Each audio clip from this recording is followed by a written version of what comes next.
May the merciful gods, if indeed there be such, guard those hours when no power of will, or drug that the cunning of man devises, can keep me from the chasm of sleep. Death is merciful, for there is no return therefrom, but with him who has come back out of the nethermost chambers of night, haggard and knowing, peace rests nevermore. Fool that I was to plunge with such unsanctioned frenzy into mysteries no man was meant to penetrate. Fool or god that he was, my only friend, who led me and went before me, and who in the end passed into terrors which may yet be mine.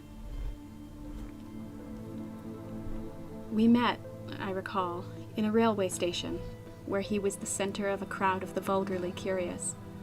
He was unconscious, having fallen in a kind of convulsion which imparted to his slight, black-clad body a strange rigidity. I think he was then approaching 40 years of age, for there were deep lines in the face, wan and hollow-cheeked, but oval and actually beautiful, and touches of gray in the thick, waving hair, and a small, full beard which had once been the deepest raven black. His brow was white as the marble of Pentelicus, and of a height and breadth almost godlike. I said to myself, with all the ardor of a sculptor, that this man was the fawn statue out of antique Hellas, dug from a temple's ruins and brought somehow to life in our stifling age, only to feel the chill and pressure of devastating years. And when he opened his immense, sunken, and wildly luminous black eyes, I knew he would thenceforth be my only friend, the only friend of one who had never possessed a friend before. For I saw that such eyes must have looked fully upon the grandeur and the terror of realms beyond normal consciousness and reality, realms which I had cherished in fancy but vainly sought. So as I drove the crowd away, I told him he must come home with me and be my teacher and leader in unfathomed mysteries. And he assented without speaking a word. Afterward, I found that his voice was music, the music of deep viols and of crystalline spheres. We talked often in the night, and in the day, when I chiseled busts of him and carved miniature heads in ivory to immortalize his different expressions. Of our studies, it is impossible to speak, since they held so slight a connection to anything of the world as living men conceive it. They were of that vaster and more appalling universe of dim entity and consciousness which lies deeper than matter, time, and space, and whose existence we suspect only in certain forms of sleep. Those rare dreams beyond dreams, which come never to common men, but once or twice in the lifetime of imaginative men. The cosmos of our waking knowledge, born from such a universe as a bubble is born from the pipe of a jester, touches it only as such a bubble may touch its sardonic source when sucked back by the jester's whim. Men of learning suspect it little and ignore it mostly. Wise men have interpreted dreams, and the gods have laughed.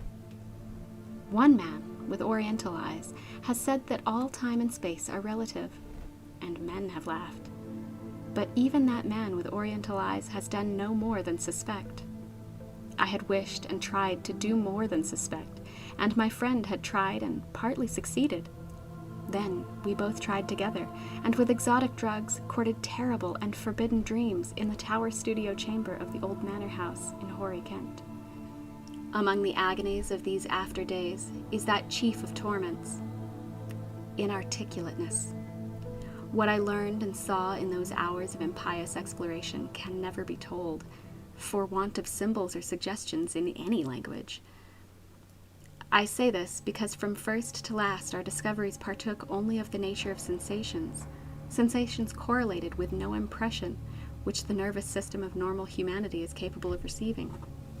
They were sensations, yet within them lay unbelievable elements of time and space, things which at bottom possess no distinct and definite existence. Human utterance can best convey the general character of our experiences by calling them plungings or soarings.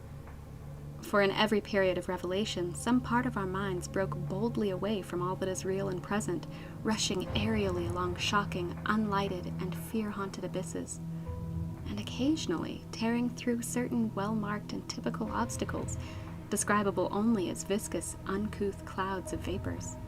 In those black and bodiless flights, We were sometimes alone and sometimes together. When we were together, my friend was always far ahead. I could comprehend his presence, despite the absence of form, by a species of pictorial memory, whereby his face appeared to me golden from a strange light, and frightful with its weird beauty, its anomalously youthful cheeks, its burning eyes, its Olympian brow, and its shadowing hair and growth of beard. Of the progress of time, we kept no record, for time had become to us the merest illusion. I know only that there must have been something very singular involved, since we came at length to marvel why we did not grow old. Our discourse was unholy and sometimes hideously ambitious. No god or demon could have aspired to discoveries and conquests like those which we planned in whispers. I shiver as I speak of them, and dare not be explicit. Though I will say my friend once wrote on paper a wish which he dared not utter with his tongue, and which made me burn the paper and look affrightedly out of the window at the spangled night sky. I will hint, only hint, that he had designs which involved the rulership of the visible universe and more. Designs whereby the earth and the stars would move at his command, and the destinies of all living things be his. I affirm, I swear, that I had no share in these extreme aspirations. Anything my friend may have said or written to the contrary must be erroneous, for I am no man of strength to risk the unmentionable spheres by which alone one might achieve success. There was a night when winds from unknown spaces whirled us irresistibly into limitless vacuum beyond all thought and entity. Perceptions of the most maddeningly untransmissible sort thronged upon us. Perceptions of infinity which at the time convulsed us with joy, yet which are now partly lost to my memory and partly incapable of presentation to others. Viscous obstacles were clawed through in rapid succession, and at length I felt we had been borne to realms of greater remoteness than any we had previously known. My friend was vastly in advance as we plunged into this awesome ocean of virgin ether, and I could see the sinister exultation of his floating, luminous, too youthful memory face. Suddenly, that face became dim and quickly disappeared, and in a brief space I found myself projected against an obstacle which I could not penetrate. It was like the others, yet incalculably denser. A sticky, clammy mass, if such terms can be applied to analogous qualities in a non-material sphere. I had, I felt, been halted by a barrier which my friend and leader had successfully passed. Struggling anew, I came to the end of the drug dream and opened my physical eyes to the tower studio, in whose opposite corner reclined the pallid and still unconscious form of my fellow dreamer, weirdly haggard and weirdly beautiful as the moon shed gold-green light on his marble features. Then, after a short interval, the form in the corner stirred, and may pitying heaven keep from my sight and sound another thing like that which took place before me. I cannot tell you how he shrieked, or what vistas of unvisitable hells gleamed for a second in black eyes crazed with fright. I can only say that I fainted, and did not stir till he himself recovered and shook me in his frenzy for someone to keep away the horror and the desolation. That was the end of our voluntary searchings in the caverns of dream. Awed, shaken, and portentous, my friend, who had been beyond the barrier, warned me that we must never venture within those realms again. What he had seen, he dared not tell me, but he said from his wisdom that we must sleep as little as possible, even if drugs were necessary to keep us awake. That he was right, I soon learned from the unutterable fear which engulfed me whenever consciousness lapsed. After each short and inevitable sleep, I seemed older, whilst my friend aged with a rapidity almost shocking. It is hideous to see wrinkles form and hair whiten almost before one's eyes.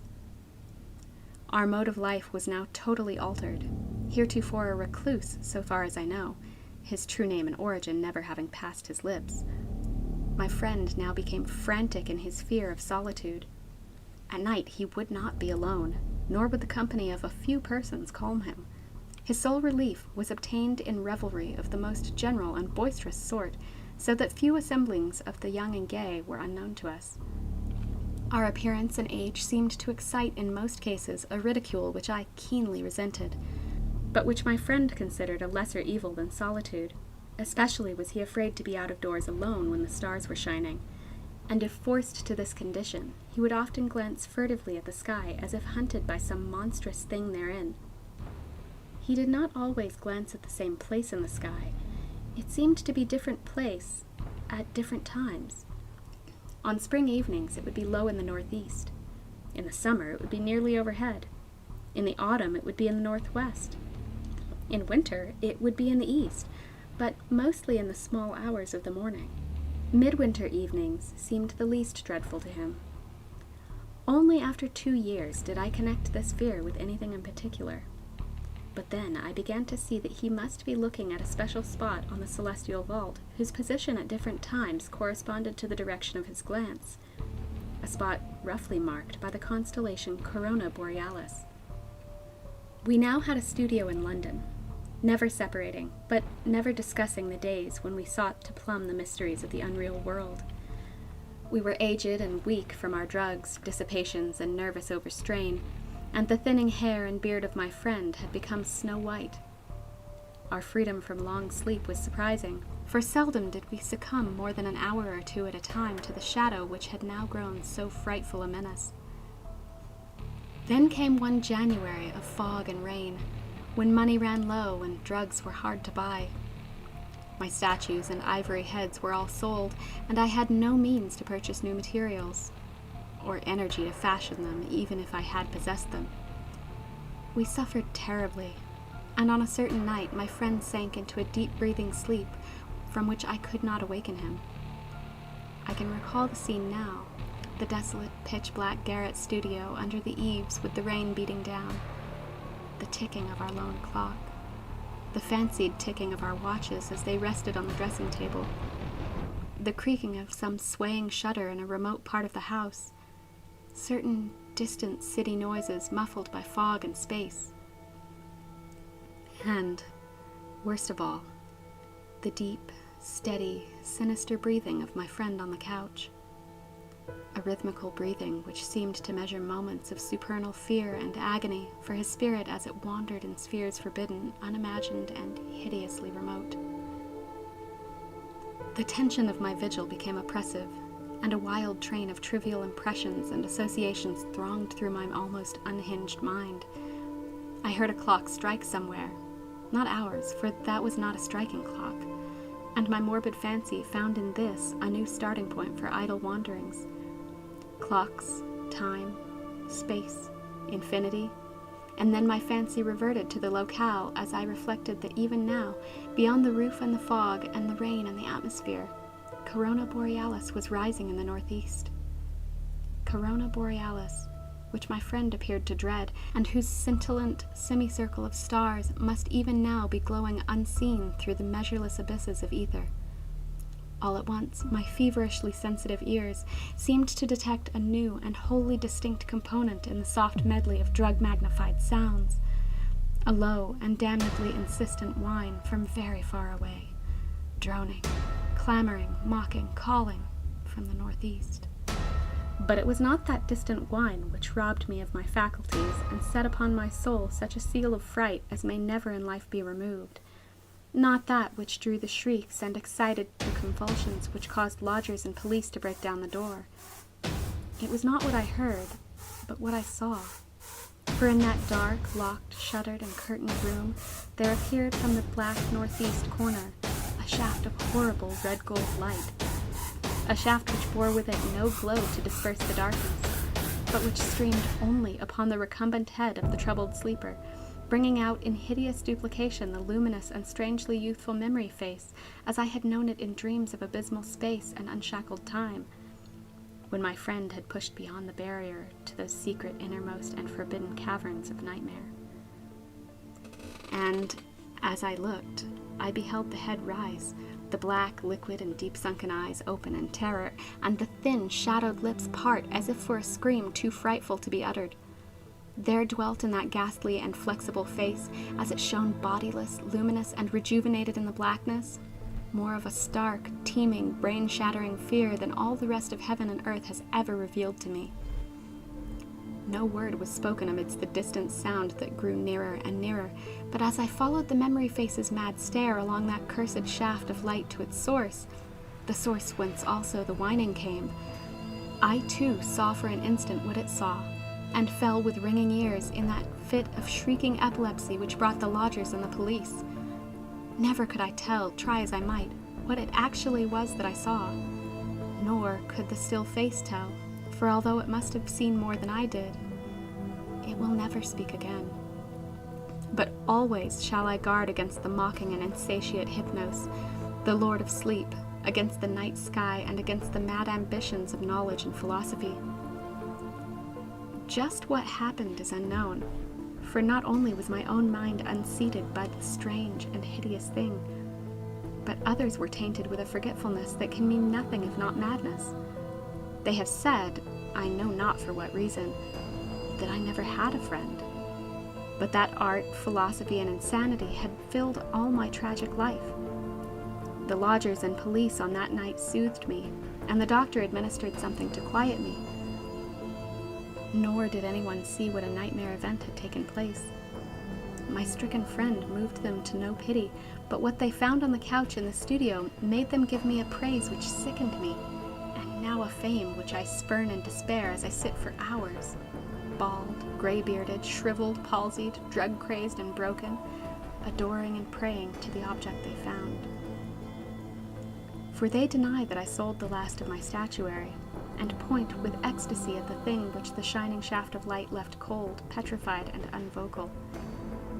It is all that remains of my friend, the friend who led me on to madness and wreckage, a godlike head of such marble as only Hellas could yield, young with the youth that is outside time, and with the beauteous bearded face, curved, smiling lips, Olympian brow, and dense locks waving and poppy-crowned.